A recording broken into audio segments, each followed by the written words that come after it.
On a eu de la chance hier avec le soleil, aujourd'hui c'est pas la même. Il fait froid, il pleut, c'est la Bretagne et c'est la deuxième journée du championnat de France d'enduro 24 et mix à Hénon dans les Côtes d'Armor.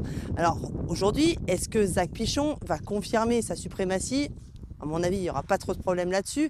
De son côté, Hugo Blanjou aussi en E1 qui a dominé la catégorie. Et puis en E3, eh bien, c'est le local de l'étape, Léo Lequéré, qui s'est imposé hier et ce qui va réitérer. En tout cas, il avait le sourire ce matin en voyant les conditions météo.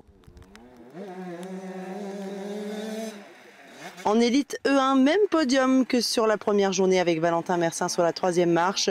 Si hier, le pilote Bonneton Fantique était en course pour la deuxième position jusqu'à la fin, il a connu une journée plus délicate aujourd'hui et s'est surtout battu avec Mathis Juillard pour monter sur le podium. Deuxième encore ce soir, Romain Dagna a aussi un peu galéré sur le terrain breton très humide.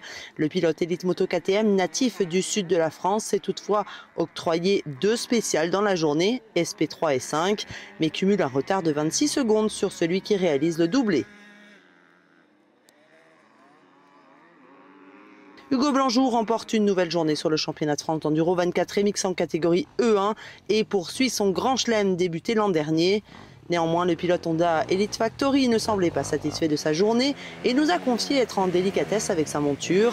Ça s'est traduit par un pilotage moins incisif et une avance moindre sur ses concurrents. Mais c'est la victoire qui compte et à ce jeu-là, Blanjou reste imbattable.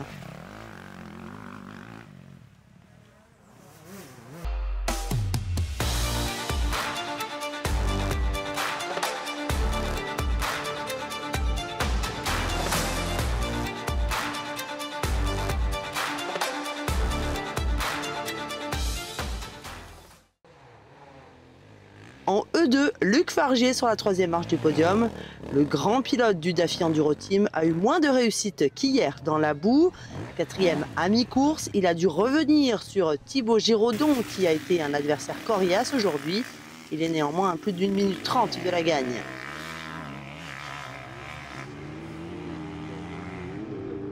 Malchanceux hier, Léo Joyon a rectifié le tir ce dimanche dans la boue. Le pilote Beta Oxmoto a réussi à prendre une spéciale à Zach Pichon dans la journée et prouve qu'il a sa place au plus haut niveau. Vous l'aurez compris, c'est un doublé de Zachary Pichon ici en Bretagne. Au guidon de la TM officielle, le Manceau a semblé plus à l'aise sur le gras que par le passé. Quid de la suite sur sa présence sur le championnat? Rien n'est moins sûr de le revoir en France à l'avenir. Déjà engagé sur le championnat italien, son équipe préférerait le préserver pour atteindre les sommets sur le mondial.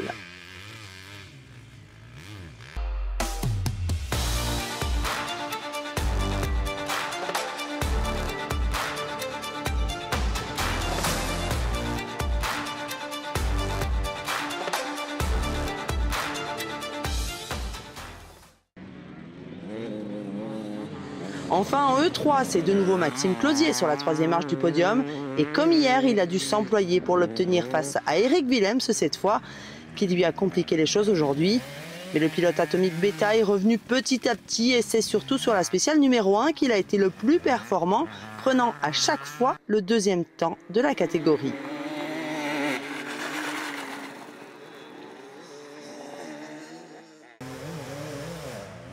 Loïc Larieux fait monter la nouvelle 300 de temps Rierou sur la deuxième marche du podium.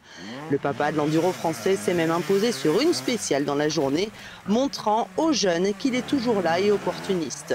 Lui qui vise toujours le titre E3 pour devenir, comme Fabien Planet, champion dans chacune des catégories élites.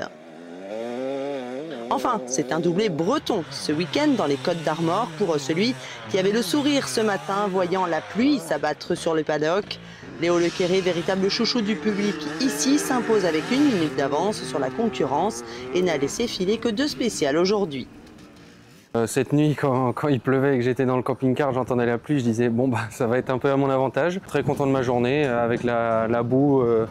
Le motoclub a fait une très belle épreuve. Donc par rapport à ma concurrence, j'appréhendais un peu au début. Après, je sais qu'il est performant n'importe où. Là, quelques chronos, il a fait devant moi. Donc je sais que dans l'année, ils seront là.